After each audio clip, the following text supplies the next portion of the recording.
This conference will now be recorded. Present is myself, Andrew Plowman, Audrey Nelson.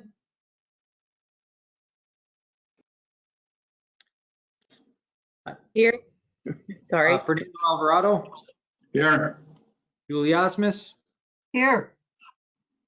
And we are also joined by Fire Chief Hansen and Police Chief Felt, as well as our City Engineer and Public Works Director, Mr. Christensen, and our Park and Rec Director, Mr. Baumgarn. And is also present our Engineering Administrative Assistant, Ms. Telbask, and the West Central Tribune is also represented. I don't see anybody else in the meeting, so we'll jump right to the beginning with Public Works, with Public Safety rather. Chief Felt, we'll put you on deck first. Well, thank you, Mr. Chairman and members of the committee. The only thing that I have to bring forward at this point tonight is just our statistics for the month of June. Comparing them to a year ago on June of 2019, there are some, again, some noticeable changes there. We've got a significant increase in abandoned vehicles, about 105 additional over last year at this time, but part of that is that we had suspended enforcement during the COVID crisis, and now we're starting enforcement again, so that accounts for a lot of it. Animal complaints are down significantly. I'm not sure why, but that's always a good thing.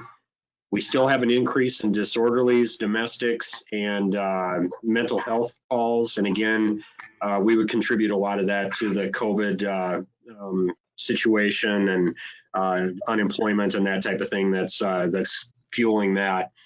Beyond that, suspicious calls are up, whether that be vehicles or people. And some of that can be tied into complaints that would be about people not masking up, restaurants maybe not following the guidelines or things like that. Traffic stops are up considerably, and a lot of that is due to now we've got, last year we were really short on people. At this time we're training 3 people in right at this time of year last year. Now we're down to training 1 in, and so that's increased the traffic stops for us. So beyond that, I am open for any questions you may have about the police department or any of our statistics. All right, anybody like to ask questions? Fernando, go ahead. Thank you, Mr. Chairman.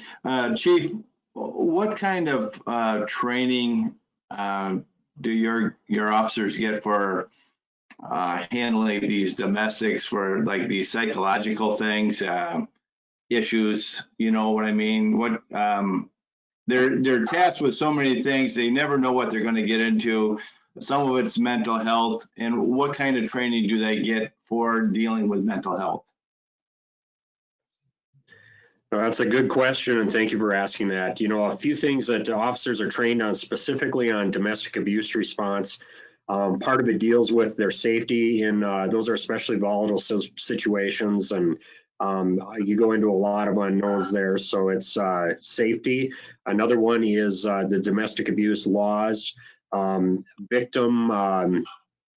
victims may act, you know, especially in domestic abuse situations, on how best to serve their needs, to get information from them when they may be apprehensive about doing that, when it's a partner that they live with or something like that. And there are a lot of particular laws that deal with domestic assault and different domestic situations and how to gather evidence, so they do that. Along with that, for mental health type issues, our officers all go through de-escalation training. We have some that have gone through a week-long class with the FBI as crisis negotiators, so they're very specialized in it. But all officers receive training in de-escalation and recognizing different mental health concerns. They may not be able to put a name for a diagnosis on there, but can get a good idea about when they need to maybe bring them to the hospital, bring them to the crisis center, or at least get family services involved. Thank you, Chief. It's good to hear about the de-escalation training, obviously, and that FBI training. It's got to be a plus for whoever gets that. So very good. Thank you very much. Thank you. Any other questions from committee members for Chief Felt? Chief Felt, thank you. Move on to Chief Hansen. Thank you. So for the fire department stats for the month of June, you'll notice that the call volume for us went up extremely high. We ran 40 calls in the month of June. Out of those calls, our normal alarm activations, that's always our top call. We had a bunch of dumpster fires for some unknown reason, some grass fires.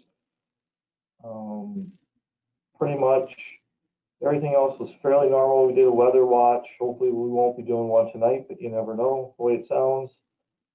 So we had a couple vehicle fires. We had one garage fire, and we had 2 cooking fires, which are starting to slow down a little bit with the education we're putting out there. With that, we've responded to 150 calls through the month of June. Last year, we had responded to 146 calls. So June's response time from page to out the door was 6 minutes, 17 seconds, and our year-to-date average response time is 5 minutes and 50 seconds. With that, I will stand for questions. Thank you, Chief Hansen. Questions from the committee? Go ahead, Fernando.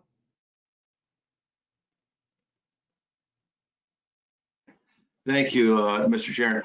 I just want to make a comment. I'm kind of bummed out that you can't go out with your fire trailer to educate the public on grease fires.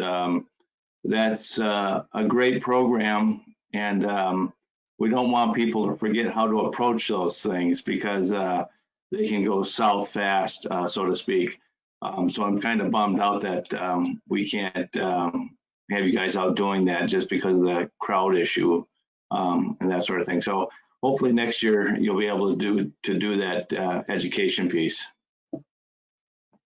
We are hoping, we're actually on the calendar with the State Fire Marshal's office to bring it out here again in October. We're hoping things will settle down by then. So when we do our open house and story time, if that does happen, that will be there and be a part of our education piece there. So get out here a little bit anyhow. Well, that's good to hear. Thank you, Chief.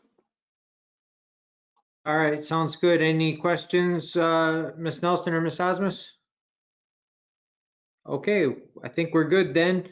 Chief Felt, Chief Hansen, thank you for being here tonight. If this is the extent of your items, then you are free to go about your evenings. Have a good night. Thank you very much. Have a good night. All right, thank you. Bye-bye. All right, first action item that I have on my agenda is regarding the Robbins Island Beach Safety Procedure. And happy to see a car report on this for our agenda tonight. So Mr. Baumgarn, when you are ready. All right, thank you. Good evening, everyone. Tonight we're going to be talking about Robbins Island's beach safety procedure. Basically, the motion is to approve the Robbins Island beach safety procedure. We kind of probably all know what the beach is and everything. Don't need to rehash that. So it's going to be our recommendation that we still test the water. And if you guys have ever seen it onto the website, David is doing a good job of putting on what type of fecal count there is and the water temperature.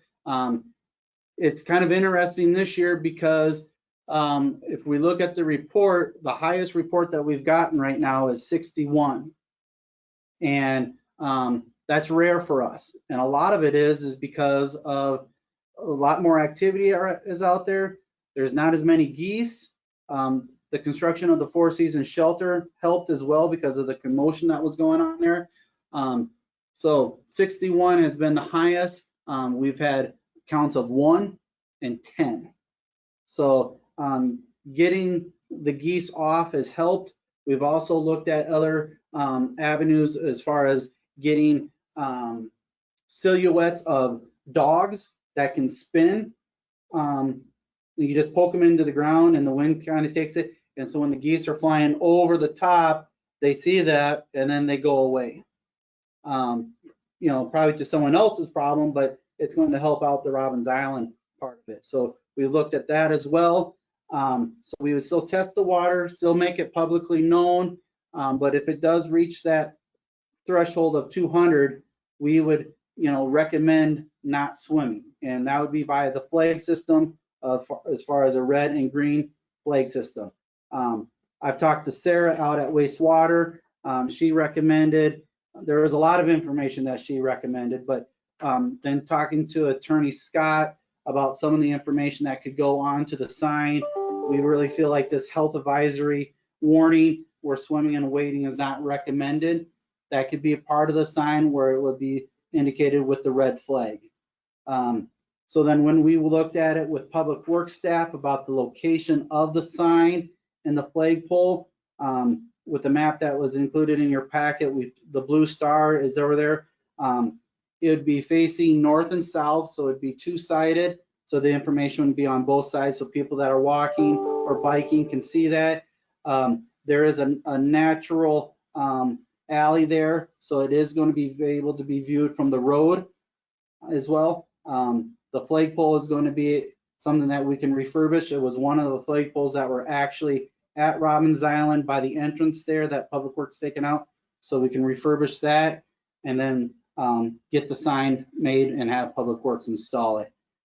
So we still kind of do the same type of procedures once we know, you know, if we reach that threshold, we'll let the IT department, Public Works know, but then we can just put up the flag and that can be the information that people can see that, yes, it's a red flag. They can, you know, swim at their own risk, basically. It's not recommended from the city, but it doesn't really necessarily prohibits them not to go into the water.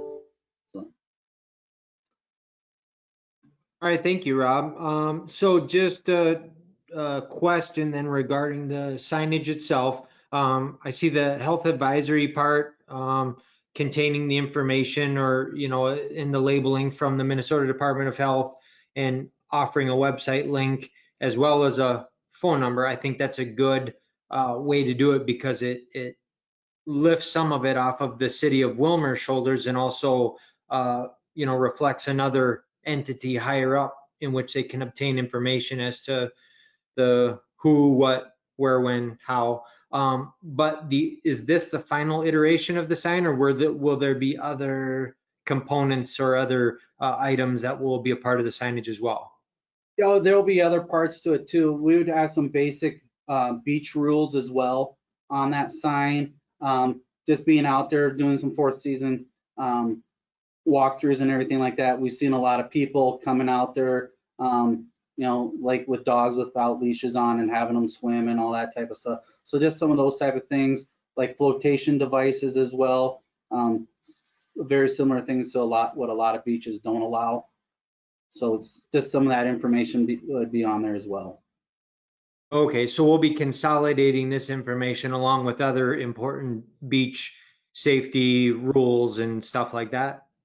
Yeah, we had the sign will probably maybe be a little bit smaller than what projected here by a 4x6 because the information that we got from Sarah was a lot of information. So when I sent it to Attorney Robert Scott to look at it, he goes, that's a lot of information and it probably doesn't need to all be on there. And that's when he recommended, let's just keep it simple, put this on there. The other information that we would need to post on there as far as, you know, some basic beach rules and everything like that. Okay, committee, what would you like to do with this item? I'll make a motion that we adopt the beach safety regulations. I'll second it. All right, we have a motion and a second. Discussion. Anyone? Come on, I know you got tons of questions. There we go. Fernando, go ahead. Thank you. And the only I think you clarified it for me, Rob, was we've got a two flag system, red and green.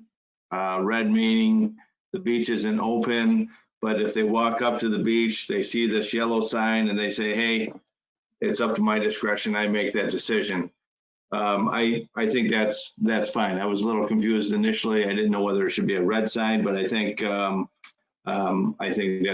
it's good that you explained it that way, the way you did. So I appreciate the explanation as to why it was yellow and not red. Thank you.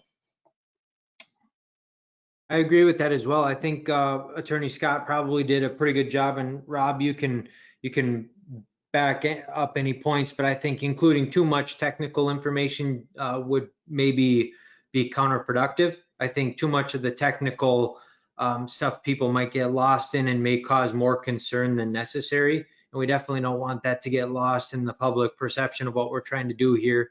And in reading the policies of other cities that have lakes in close proximity, I don't see them taking more drastic measures, than this. They're not fencing off their beaches, and they're not putting up huge gates and red flags and flashing lights and stuff like that, which I was concerned about the idea, because that I feel that sends the wrong message, but that's my own opinion.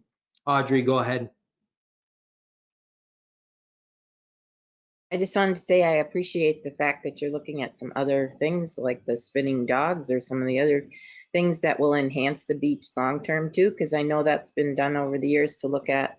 I'd love to see a fountain out there somewhere that might help to do some of those kinds of things too. So I think it would be great if we keep working on the shoreline and working on what else we can do to enhance the beach, to help keep the count down and to just make it look better too. So thank you. Sounds good. Yeah, it sounds as though there's a bunch of other projects in the hopper, and so if activity out there, and especially with the warm weather and whatnot, I know that I've been out there. If the activity's helping keep the geese away, then we got to try to keep that activity going if we can. So if there are no further questions, we'll go ahead and vote. All right, the motion on the table is to approve the Robbins Island Beach Safety Procedure as detailed in the CAR report in front of you. We have a motion and a second. We will go around and vote. Fernando Alvarado, Aye. Julie Osmus, Aye. Audrey Nelson, Aye. Andrew Plowman. I vote aye. 4 ayes, 0 nays. That motion passes. Next item that we have up also deals with Robbins Island. And this is the Robbins Island Parking and Water Main Improvements Bid Award. And the recommended action is to adopt a resolution awarding the Robbins Island Parking and Water Main Improvements to Dunick Inc. in the amount of $1,179,553.45. And I will let you take it from there, Rob. Go ahead. Well, this is really good news for the Invest in Willmar subcommittee. When we were budgeting this with Bolton and Mink, we're thinking that this is going to be a project that is going to be around that $2 million mark to even 2.2. So with it coming in at 1.1 is very nice to hear. With the price of oil and everything like that, this is some of the prices of why it's so much cheaper and everything. And we had 3 bids that came out on this, and they were pretty competitive. So very happy to see that this bid came in as low as it did. So now it kind of does, I wouldn't say open the door, but it does give some opportunity for other improvements out there when funding does become available. So just excited to see this project get going. I have talked to the police department about the sign, the digital sign, so we can start letting the community know that the park is going to be closed. Talked to Sarah at planning about getting a letter out to all the residents that are on the shoreline, to letting them know that the boat accesses will not be accessible for some time. Talked to the DNR, they're aware of it as well, and how we just had to post a sign up saying that the boat accesses are not available right now. People are still going to be able to access the island. They will just have to go to Hadeen Park and park. Talking to Public Works there about putting up some barricades so people we can do like a makeshift type of parking lot so people can still access that area.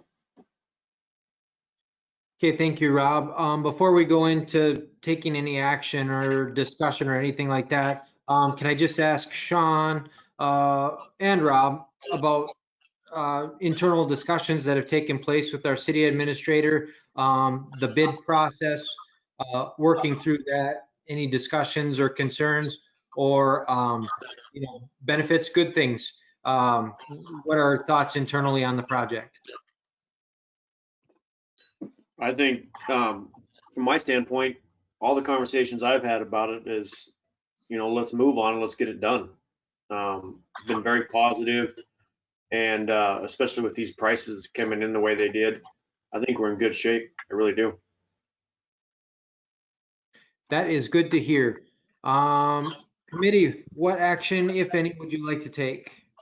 I would like to make a motion to adopt the resolution awarding the Robbins Island Parking and Water Main Improvement Project to Dunick Inc. in the amount of $1,179,553.45 and authorize signatures on the contract.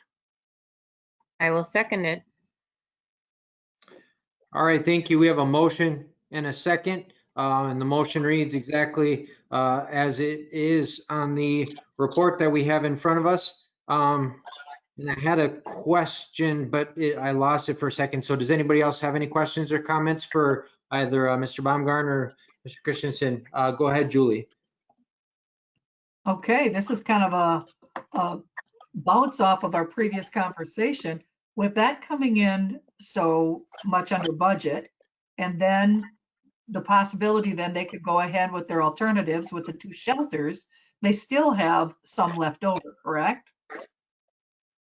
That's you Okay. want to take it, Rob, or you want me to? Oh, well, okay, so let me, I'm already wanting to spend their money for them. Could we, could we then look at a fountain out in the, in the beach area? Because I don't Well, think that was on the master plan. I would say that it would have to be a part of the priorities of what was voted on from the Invest in Willmar group, and it was parking lot, shelters, and roads. So those are the 3 main categories that were voted on for there. Depending on what they would like to do with the shelters, I know that there's probably going to be another question about the amphitheater, and dollars go towards the amphitheater. So I think that they'll have to make a priority and see where they're at with their shelters when the funding does come available. We talked about that recently, just an hour ago in the Invest in Willmar, that we may just, let's get our priorities and let's see where the funding is all at. It might not happen until next year with some of those shelters. So I wouldn't say it's out of the question, but it would be something that the subcommittee can bring up. And I can bring that to them because they would like to meet next week about this. And I would add on the shelter comment or portion of that comment, if the council will recall, this was, how do I say this delicately? I guess it's a small committee, I don't have to, right? The council chose not to add alternates to this bid. So by doing that, we would have to rebid those alternates as individual projects to do anything of those shelters at this point, which on my stump, I would say always bid the alternates because you don't have to award them. But the fact that we did not even bid them, we have to start over on those particular portions of the project.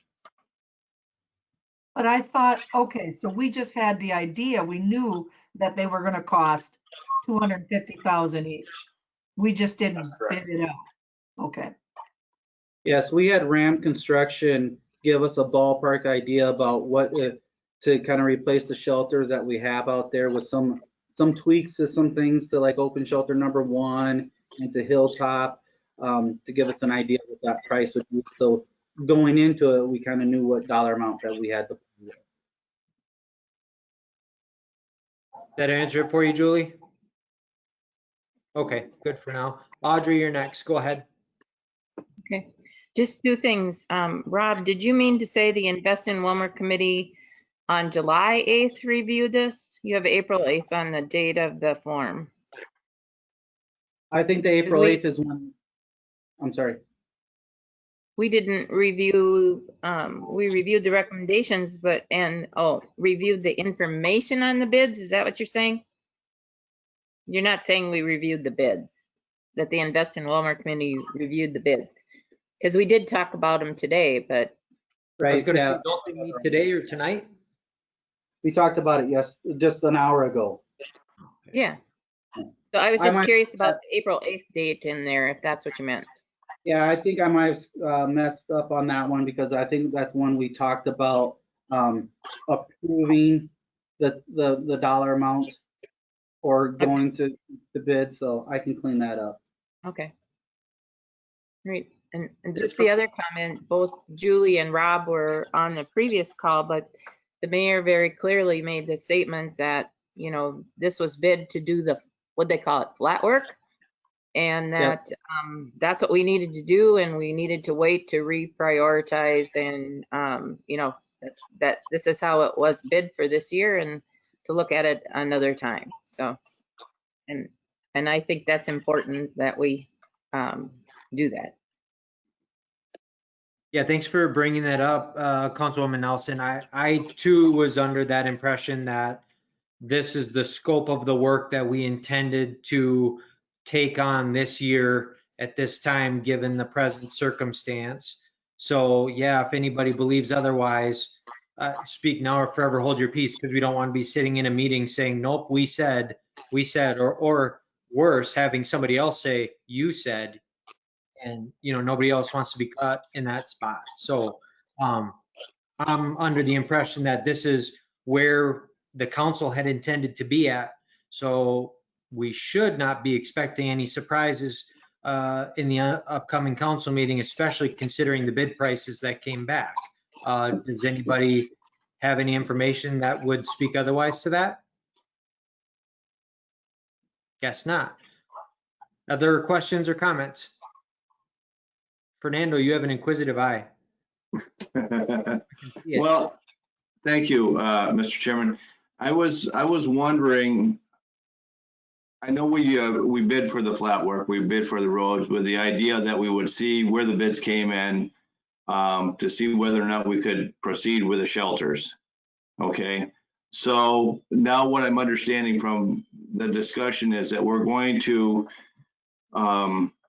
take that under advisement and then next year maybe react to doing the shelters when we can go get additional bids. Is that how you would interpret our conversation? Or am I interpreting that wrong? If you're asking me, Mr. Fernando, Mr. Alvarado, I think that's the only choice you have at this point because you did not bid it as an alternate.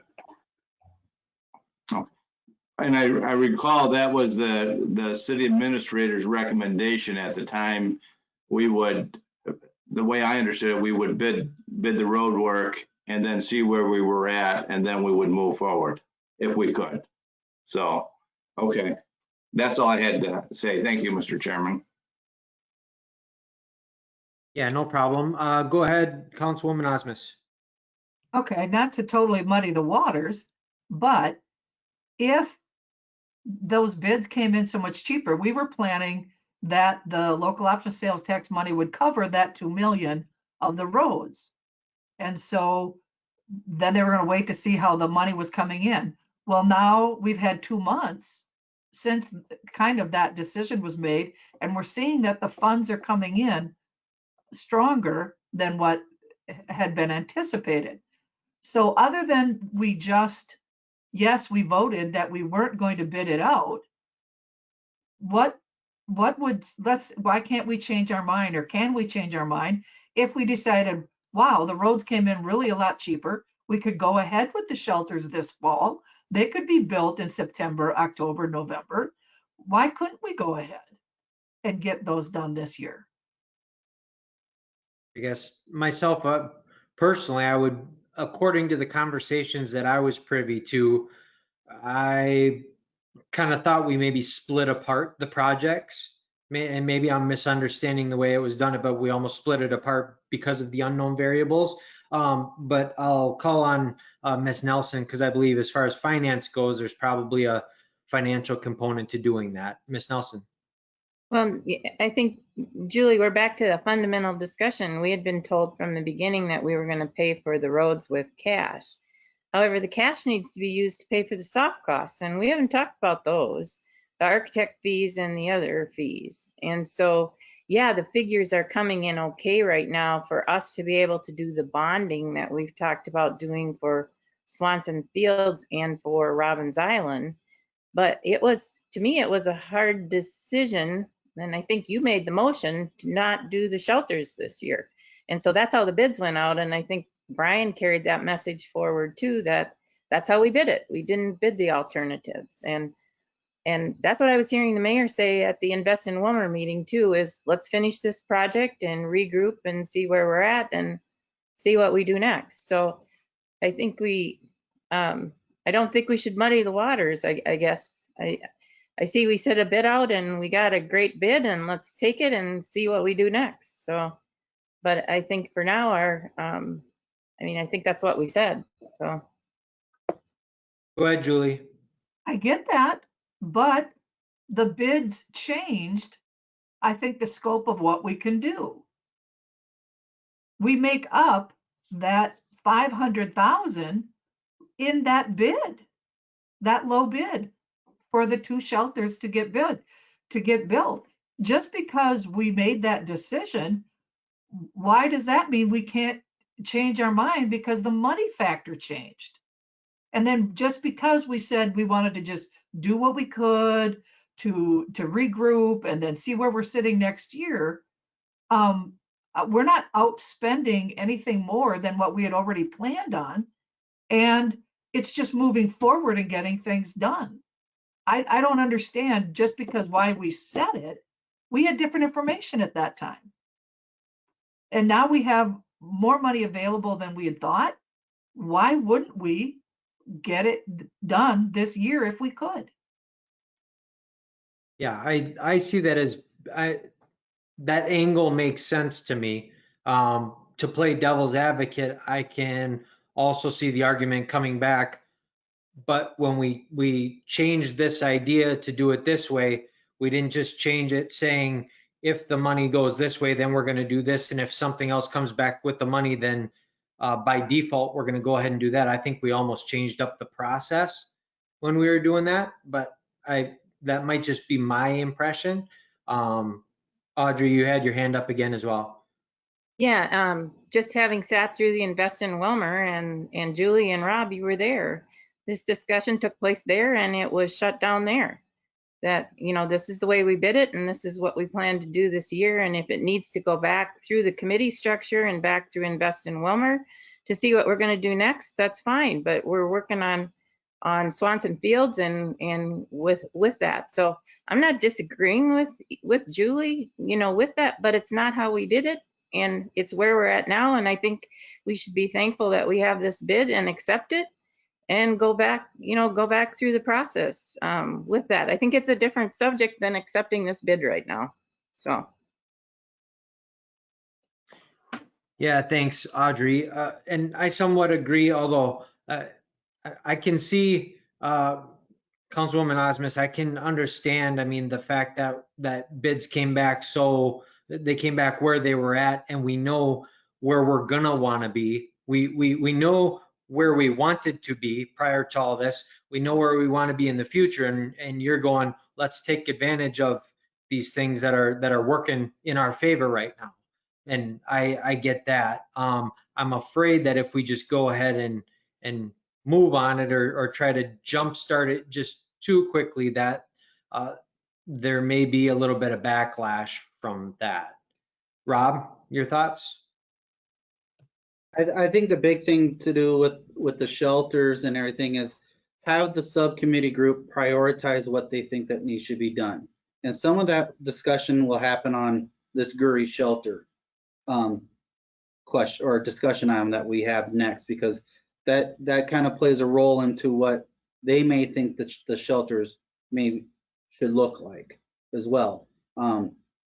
Because they know that they may have some additional dollars to be working with once they can get the funding for it, but it still would have to go through the process of they come up with their priority list, bring it back to the Invest in Willmar, bring it to Park and Rec, bring it to this committee here, and then up to the council ultimately to see if they can get funding for it. Because now it's a totally different project. Yeah, and it's an arduous process to send it back to the beginning of the assembly line and to start over, but I think it may create controversies doing it otherwise. Is that your understanding, Sean? I mean, as far as our bid processes and how we did a little bit of a juke maneuver in there. Is it your understanding that it's safer to just go this route, send the other stuff back through the process, so to speak?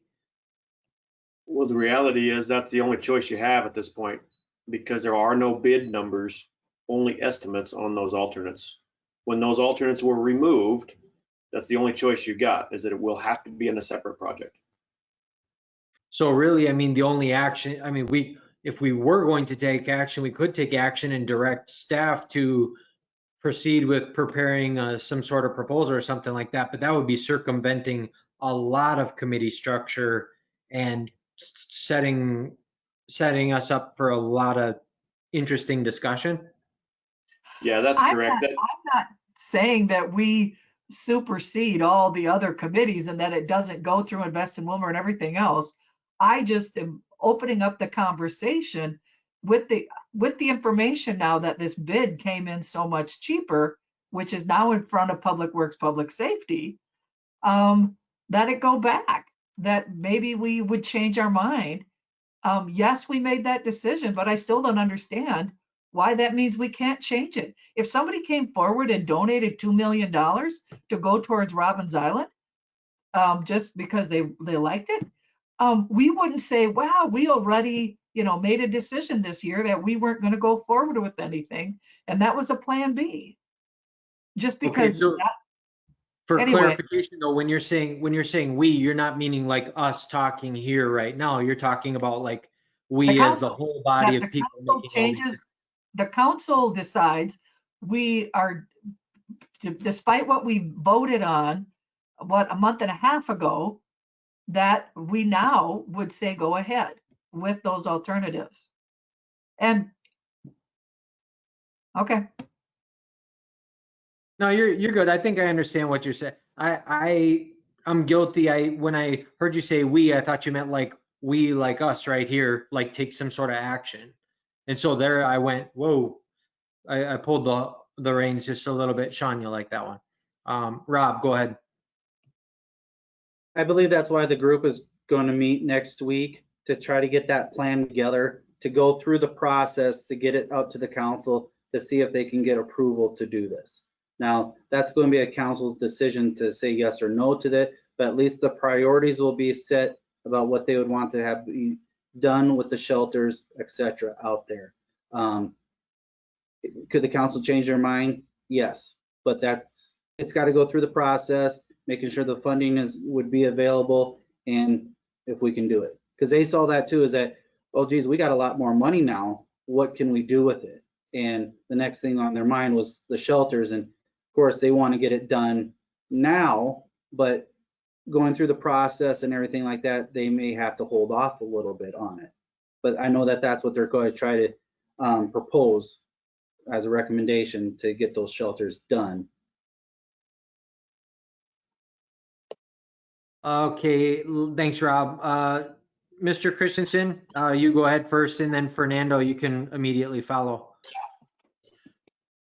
To touch a little bit specifically on what Julie is talking about, in an ideal world, if the cost of the estimated cost was not, let's say, more than 10% of the whole project, you could potentially add it as a change order.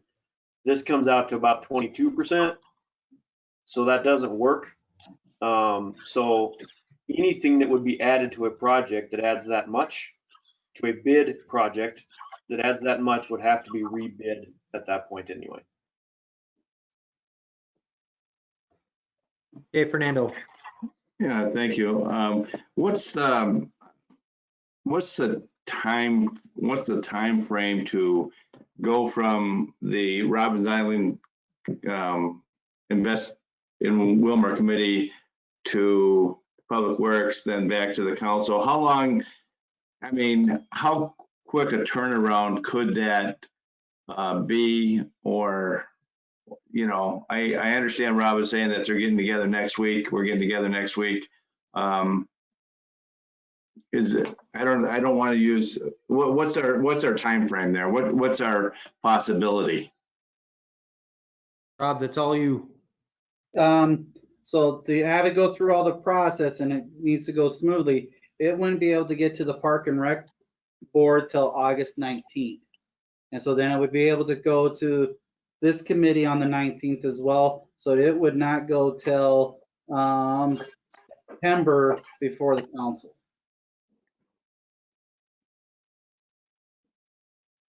So it would be. Thank you. September 8th would be the first time that it would be available to go to council. Audrey, I see your hand. Go ahead. Once again, I'm just going to say, having just come from the Invest in Willmar board, there was a process laid out there for this to take place, and the mayor very clearly said, it came before the council twice. This is what we decided to do. This is what we're going to do this year, and to let it go back through the process. And so, you know, if we should have done alternates, we should have done alternates. We didn't, and we're here now, and we should be thankful for the bid and move forward with it and go back to the drawing board to see what we're going to do next and can we afford to do it next. So I'm just a little concerned that we're I mean, the other thing we reviewed during the local option sales tax was the process that was put in place. So I'm sorry if I'm sounding frustrated, but I guess I'm surprised that at the conversation after the conversation that just took place an hour ago. So Go ahead, Julie. Just to clarify, I missed the first 15 minutes of that meeting, probably when they talked about the new bid coming in. So, and I probably still wouldn't have had any input there because I was just listening. I'm not on the committee. But I'm just, if it's, so we have to rebid it. I mean, maybe I'm not understanding the process, but so we have to rebid and start a new project. Two things changed since we made that decision. This low bid of saving how many hundreds of thousands of dollars on the roads and the amounts of money that are coming in for the local option sales tax. So that to me changes the scope of our decision of not putting bids in for the project of the shelters. And if we can change it and we can move forward, I don't see why we wouldn't, just because we can change our mind and do something different with different information. Go ahead, Audrey. you know, we got a financial report and they were pleased with the dollars that came in. I'm not sure it changes the whole picture of what we can afford to do and what we have to do with that. So, I mean, Mr. Okins did a report at the beginning of the meeting with the information that was received for through March is the final count and what the estimate is. So, you know, once again, you know, if we can do it, great. But there is a process in place to do it, and we didn't do that. We're at the point now of accepting this bid, and I think we should be thankful and accept the bid and let the process play out to see what we do next. Yeah, I agree with that. I see both sides of it. Like if we could rewind time and if we knew then what we know now, obviously we may have done things differently, but that not being the case, we're at the point in the project that we're at now that it's kind of like we got to hit the throttle or be prepared for a whole bunch of difficulties, and I want to avoid that if at all possible. But yeah, I mean, point well taken that it's, you know, the numbers are what they are and they are advantageous. Would have been nice if in the whole process of things was, you know, was a little bit different and we would be able to do additional stuff, but we didn't know then what we know now. So I think we're here And just like Audrey said, we're here, and so we're ready to go with this. If we charge forward, you know, we're maybe not getting everything that we wanted all at once, but we are getting a big old slice, and we are getting it at a better value than what we thought we were going to get. And that's still a good thing.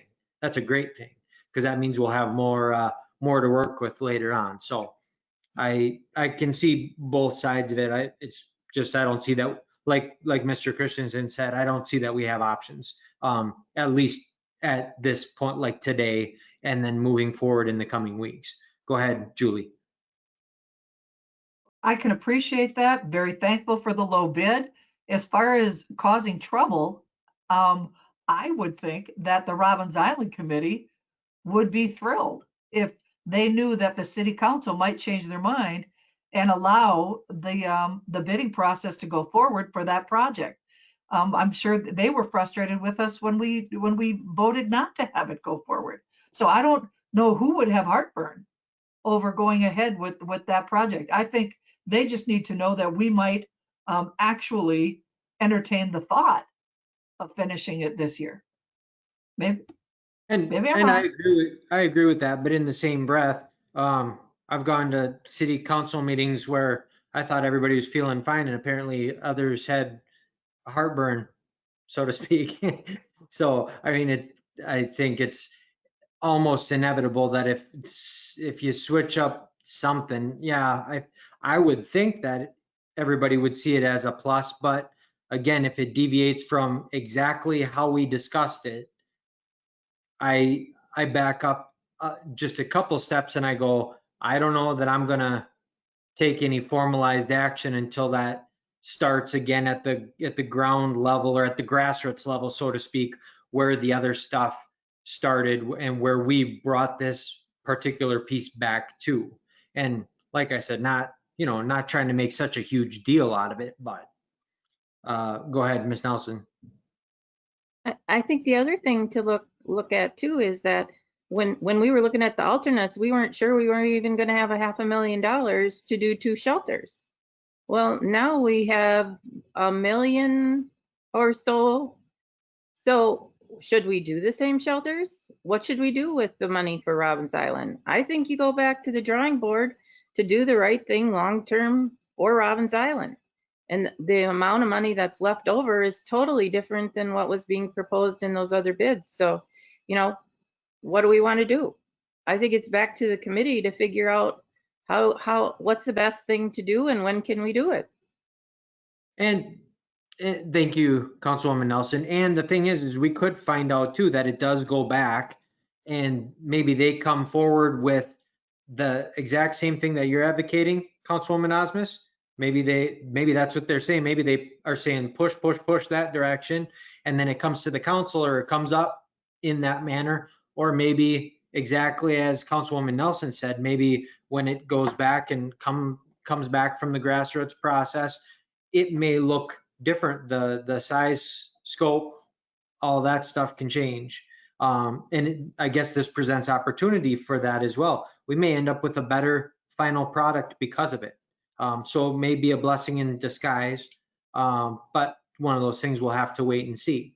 But despite that, we do have the motion on the table, and that is to proceed. The motion is to adopt the resolution awarding the Robbins Island Parking and Water Main Improvements Project to Dunick Inc. in the amount of $1,179,553.45. Before we vote, any last questions or concerns pertaining to this particular motion?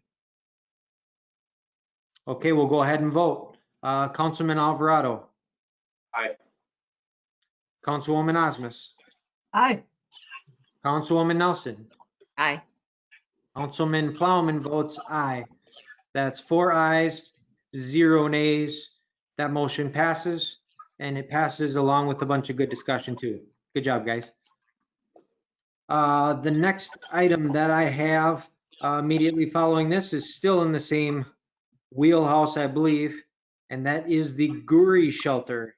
And Rob will be taking this one as well. Go ahead, Rob.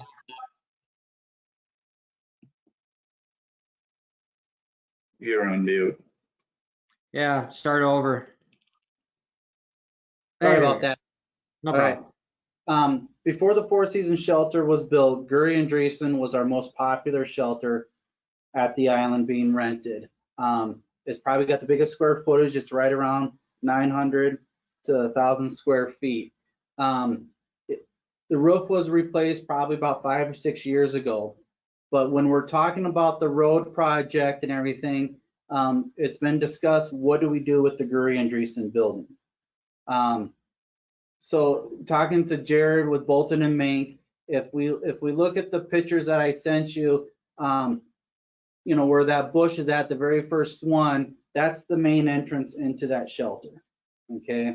There is also a door on the west side, more of a patio door type of deal that they can access, but this is the main one where people would be able to pull up here, drop their stuff off, and put their vehicle back down in the parking lot.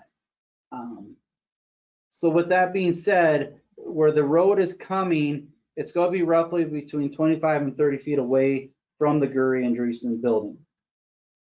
Talking with Jared, he said that this will not be a problem with construction at all. It's just the matter of fact, do we want to keep the Guri and Dreesen building there?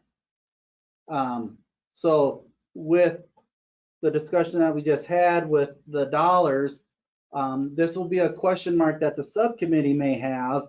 I brought the chair out there to talk about a little bit because Brian and I had lunch out there one day and we talked about this. What happens if we want to keep this shelter and refurbish it? Okay.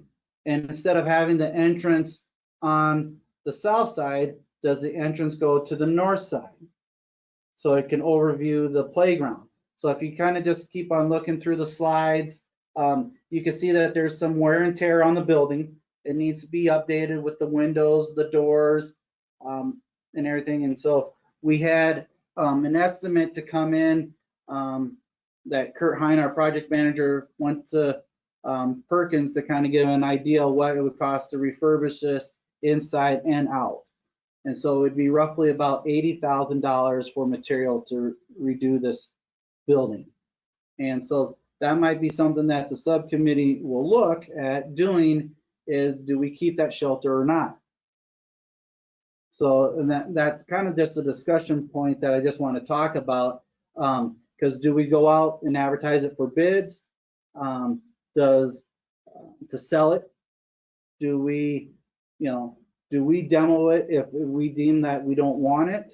So that's going to be on Public Works to do that. Gary Manzer told me if you take in the trucks, the manpower, et cetera, he thought it would be about $10,000 to $13,000 to demolish it. We had Swenson's company look at it and they gave us an estimate around $20,000 to get rid of the building. So we just kind of play with the math a little bit. Does it make more sense to keep the shelter and refurbish it to make it look like, with the LP siding that we have on the Four Seasons, do those type of cosmetic things, redo some of the things in the inside. There's some pluses and minuses to it because we do have the camera system for the playground in that shelter. We won't have to move it. So there are some things that would be good about it, and there's some other things that would be beneficial for it to move as well. So I know the subcommittee is coming out there next week to look at it. That might be one of their priorities, is to refurbish that building, or their recommendation would be to remove it. So it's just a discussion about where do we feel like the Guri and Dreesen shelter should be.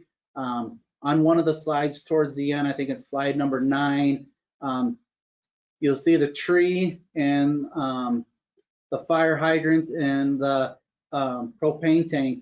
That's pretty much in the center of where the road will be coming through. So, and then if we hit slide number 10, we kind of put that picnic table in, so it kind of gives you an idea. That's where the road will be going. Okay, thanks, Rob. I have some comments, but I'm going to hold those comments from the committee. Or you may all need a little while to think. You want to sleep on it? We'll do a 5 a.m. I'm just kidding. Go ahead, Audrey. I don't have a strong feeling about what we should do with it, but I know that we've been asked questions about that historic wall or the print that's in there. Have we dealt with that? Well, before we always thought that the building was going to be removed. Yeah. The subcommittee did. And so we did take the mural down, and we were going to reframe it and put it into the Four Seasons shelter, kind of in the lobby area where the bathrooms are, so people can view it and have the information and everything there. So the wall, it fit in there nicely.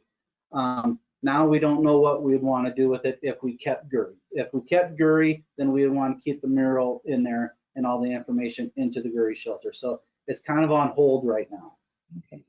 So having served on the Robbins Island Task Force, and I really don't know, but I think that the Four Seasons shelter was placed there in anticipation that the Guri Andreessen one would go away or be moved. And is it feasible to move it? Is the roof good enough to move? Because I've also had a question about the Lions one. I don't want to muddy the waters, but that the roof there appears to be good enough that that shelter could be moved to a different park. So is it possible to move it? And, you know, the underlying concern I have is that we overwhelm Robbins Island. And I still have a concern about traffic, two-way traffic between these shelters and the park and all those kinds of things. So I really don't know, but I also haven't been part of where the committee was thinking about shelters and what they wanted and what's going to happen with the others. So it feels maybe like it's a bigger conversation for where should shelters be than, you know, do we save this one? I wouldn't be ready to make a recommendation tonight on whether it should stay or go, but it feels like, and maybe there's an opportunity now that we know we have more money to spend on shelters to really think through where should shelters be on Robbins Island. Thank you, Councilwoman Nelson. Any other council members wish to comment? Go ahead, Julie. Then Fernando. Well, I do think that once the local option sales tax committee gets to go out there and make a decision on it, that's obviously the direction we'll go. If they decide to keep it there, I don't know that I would be opposed to that. It's still closer to the park than the Four Seasons one ended up being. It's another good option for people to have a closed shelter for inclement weather, for any kind of event they might have out there. I don't think that we can overuse that island. I mean, my opinion is we have underutilized it for so many years that we're just really starting to see what we can do with it. So if that shelter is salvageable and it can be refurbished and look nice for $80,000, I wouldn't be opposed to having it at that location and keeping it. I thought the road was going to go right through there and it didn't fit, but it's my 2 cents. Go ahead, Fernando. Thank you. I agree that turning it over to the Robbins Island Subcommittee is a good idea. Hear what they have to say. So I think we should do that. I also like the idea that Julie mentioned, that it's closer to the park. You know, our big park there. That's very exciting. And I like the idea of opening up that north side to the park and giving it a better view and access and so on and so forth. I could see it as an overflow for the new building. And so I can see some potential. I understand what Audrey is also saying, that we don't want to overburden the park with too much building and lose the aesthetic of that park. That's what makes our regional park so inviting. It has the oak tree savannas, and there's fun to walk through there. And I don't, we don't need to have too much mushrooming up new buildings on the island. So I think we have to be cautious in the amount of building that we do, and maybe we work with what we have there currently before we expand again, so to speak. So anyways, but I think the subcommittee will enjoy the opportunity to discuss what's coming forward. Thank you. Fernando, spoken like a true photographer of nature and wildlife and connoisseur. Go ahead, Julie. Just a point I want to make is that we technically are losing the number of shelters that we have out there, because 2 we're going to be going for storage and weren't going to be used anymore. So it isn't like we're adding anything more. That building was there. We would just be refurbishing it. But again, leave it up to the Robbins Island people. If that's, let them come back to us with what their recommendation is. Go ahead, Audrey. I like the idea of letting them work through, but now there's opportunity to look at the whole island. I mean, we have two shelters that you literally can't drive to anymore, so they are going to be used for storage. So you're right, we are losing them. But I would put in a request that we look at the other shelters. If the structure, like the roof structure, is okay on the Lions, or even if we end up replacing the one down by the water, is there somewhere else that we can move them? Because we've got a lot of other parks that don't have anything. And so if there's some way to take advantage of moving things, or, with that, I would ask that and I know that doesn't fit under the Robbins Island shelter or the Robbins Island group, but I do think staff could take a look at, is there something else that can be done in light of what we want to do with Robbins Island? So, but I'm sorry, I shut my microphone off. I agree it should go back to the task force to look at it as the whole project. Yeah, I actually have a master mic controller bot that I can just shut anybody off at any time when I'm sick of hearing them talk. No, just kidding. I agree with everybody here. It's got to go back to the Robbins Island subcommittee. I think it can go back because of where we're at on these projects. I think it can go back with some new staff ideas. I don't see any reason why staff can't work with that subcommittee and do some outside the box thinking. My own opinion is kind of a blend of the 2 ideas.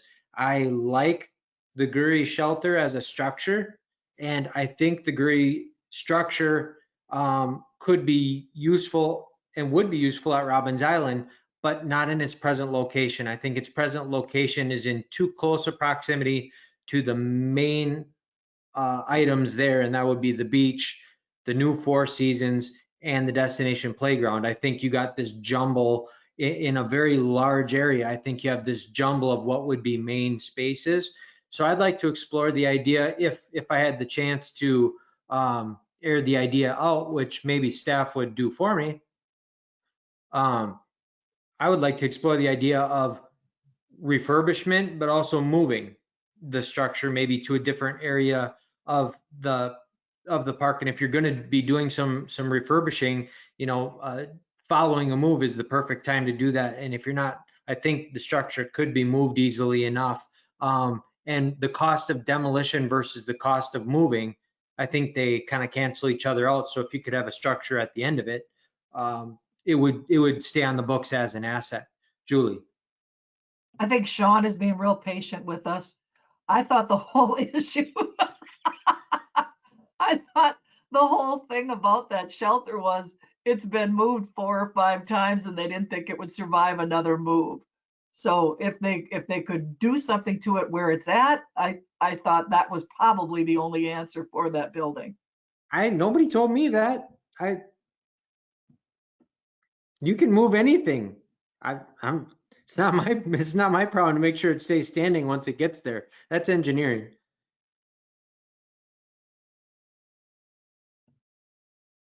Sean doesn't even want to say anything about that. Okay, but I guess where we're at then, it'll go back to the Robbins Island Subcommittee. Sounds to me like there's appetite from Public Works, there's appetite for even thinking outside the box and potentially even kind of deviating or adding, to the plans if there's any creativity. Throw some spice at it and run it back up the flagpole, and we'll see what the ideas look like. Because I think more minds together on the same issue, more minds can kind of feather out some cool ideas, and I'm just fine with that. I hope other committee members are as well. I see nodding heads. Okay, this is a good thing. That's the last item that I have on my agenda. Sean, do you have anything further? Nothing as far as agenda items goes. I could give a quick update on construction activities if you wish, or Yeah, Rob, does that complete? I mean, you got everything you need from us as far as today goes? Yep, I feel comfortable with it. I'll talk to the subcommittee and process, keep working with them. Cool. Thanks for your work on all this, Rob. You're doing good. Thank you, Go sir. ahead, Sean. okay, as far as the construction update goes, these are updates as of Monday. We've got a lot of construction activity going on around town right now, all concurrently, and we're about to add a couple more projects. So hang on, I guess, for the next few months. 7th Avenue sanitary sewer, that's the sewer that goes, that comes from Unique Apartments, from the backside of those apartments down. Yeah, you're probably very familiar with that one. You could be my inspector on that one, Andrew, if you like. I have been. They've bored underneath the 7th Avenue. They're actually on the south side of the park right now, and they're going pretty well. They had to relocate one water line crossing. They had to put a lowering underneath the new sewer, but outside of some of the soil we found there, that project's going very well. 9th Street Southeast, and Audrey can be the inspector on this one.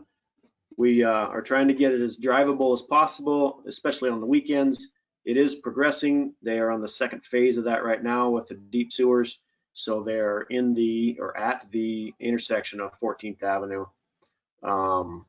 Civic Center Drive, as of Monday, was marked and ready to go. As of today, I drove it. They've got the mill has been out, and they've got all the edges milled. And my understanding is they're going to lay blacktop on Friday. So we'll have some new blacktop, or final blacktop Friday. My guess is if everything goes well, the rest of it will be next week. 6th Street Northeast will start next week.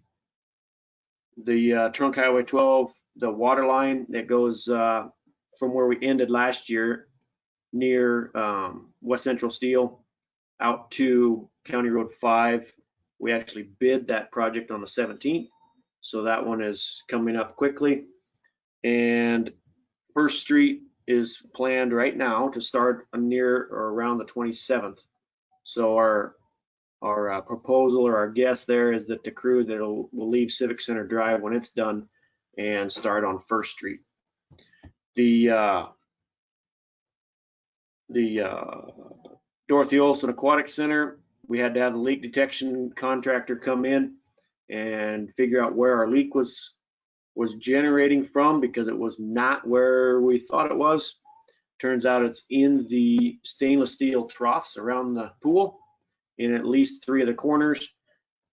Unfortunately, what that does is it causes us to contact stainless steel welders, which are not a standard welder. So we're in the process right now of finding a welder that can come in and do that without tearing up more of the pool, and can do it mostly in place. While we've got things closed, we're going to upgrade to a new technology of a surge tank system, more like instead of it all has to do with the return line. Instead of an entire return line, it is a float type system. And rather than go into more details, we're going to upgrade to the latest technology on the surge tank while we've got things closed down. As far as accolades go, wastewater actually just received an award for 2019 from the MPCA of no violations and no bypasses for the year of 2019. And so that was great news and pretty proud of those guys. So that's it in a nutshell. Any questions? Audrey, go ahead, and then Fernando. Thank you. Last year's street projects, I did call your office a few weeks ago. I had taken a complaint about it not being finished. I know they've been over there, but the grass and I know you were working on it, and I know we haven't paid the final payment yet. So just wondered if you had an update on that one. And then I had just a comment that I wanted to make about 9th Street too. Yeah, we had issues. For whatever reason, we had issues with grass on a number of projects last year on the grass seed that was planted, whether it was the weather that turned at a different, typical different time frame of the year. I'm not sure, but we've actually replanted a number of projects. Swanson Field paths got replanted. I know a lot of the stub streets, if not all of the stub streets, got replanted, and maybe even some of 5th Street where Mesky lives might have got replanted as well. So yes, we had issues with grasses by and large on a lot of them. 15th Street was another one, just an overlay project that we had some issues. So still monitoring that. They are on warranty, which doesn't help what it looks like right now, but yeah, it's being taken care of. My comment on 9th Street, I was going to compliment your staff. I've taken a couple complaints, one from a daycare, and they've been very respondent and have really worked hard to make sure that they can either access from the north or the south with that. The one concern that I had, and we did talk about that too, is just Willmar Avenue. With 2 lanes of traffic, those cones are actually out that you have to kind of go around them a little bit, but there's still 2 lanes of traffic, and there's just one sign that says road construction ahead. I have had, encounters, I think would be the best way to say it, close encounters in both lanes. And I know that they talked about maybe needing to shut that down. I think they're doing okay up there, but it appears that those cones are going to stay out in Willmar Avenue part way, a little way. So that's just a concern, because Willmar Avenue, the traffic on there, people try to pass you on the right lane going 50 miles an hour. And so I just express a concern with that if we can, and I know you're working on it, but I do want to compliment your staff for their quick response when there was concern. So thank you. Yeah, I assume taken the same concerns from the same daycare, and we've done what we can, I think, and we're actually beyond that phase now. We'll come back in curb and gutter. I think it sounds as early as next week. So we're getting things buttoned up there as quick as we can. When I went by this morning on that project, the candles or the cones were pulled back into the gutter. But even at our update or progress meeting, we asked them to pull them back even further. So we are aware of Willmar Avenue, the issues, and we're working as much as we can with and trying not to close that lane of traffic. I'll just ask one more question. The trees, the amount of tree trimming they have done on this street, was that in the plan? I mean, they have really hacked up the trees, and I understand they need to do that for the equipment, but I was surprised at the amount of tree removal we are seeing. Yeah, some of that is planned. Some of that is not. Unfortunately, when we got in there, we realized there's probably in that first phase 4 or 5 water and sewer services that were directly under the tree. And so to tie onto a new one, if you go on either side of a tree, you ruin enough roots that the tree has to come out. If you offset it, you got a bunch of bends and water and sewer lines. And so we've modified our practices for surveying for future projects. But yeah, some of these trimmings were planned, but not all of them. Okay, thanks, Sean. Thank Fernando, you. go ahead. Oh, did you still have something else now, Audrey? No, I just wanted to say thank you, because my observation is that they are working hard to control every day. So, Thank you. I was just wondering about what they're going to do on Civic Center Drive. Are there any concerns with the compaction of the base layer or anything like that? It looked like there were some big potholes on that south side. And I was just wondering what they're going to do to address that so we don't have it show up prematurely after that's done. Yeah, we tweaked the design of this final lift, and we've actually over excavated on that south lane of traffic, or that south shoulder. Actually, what happened was it was the former shoulder, the lanes of traffic were in narrower or closer to each other. And so when I made the final call to shift that traffic outside farther than it was historically, that's what caused that problem, because it shifted that traffic out to a portion of existing old road that was not built up for that. It was only built for shoulder. Didn't know that at the time. Obviously, after it did not take very long to get, when traffic was on it, to realize that that was clearly an issue. That has all been cut out from probably about the beginning of the curve, about 23rd Street there, all the way to County 9. We cut 10 to 12 feet out of that southern end of the southern or eastern side of that street, and then have put additional material in there. And so it's going to end up being close to 9 inches of bituminous in there when we're done. And I think we're going to be in good shape. It was cut out as of this morning. It was already cut out and they're ready to go.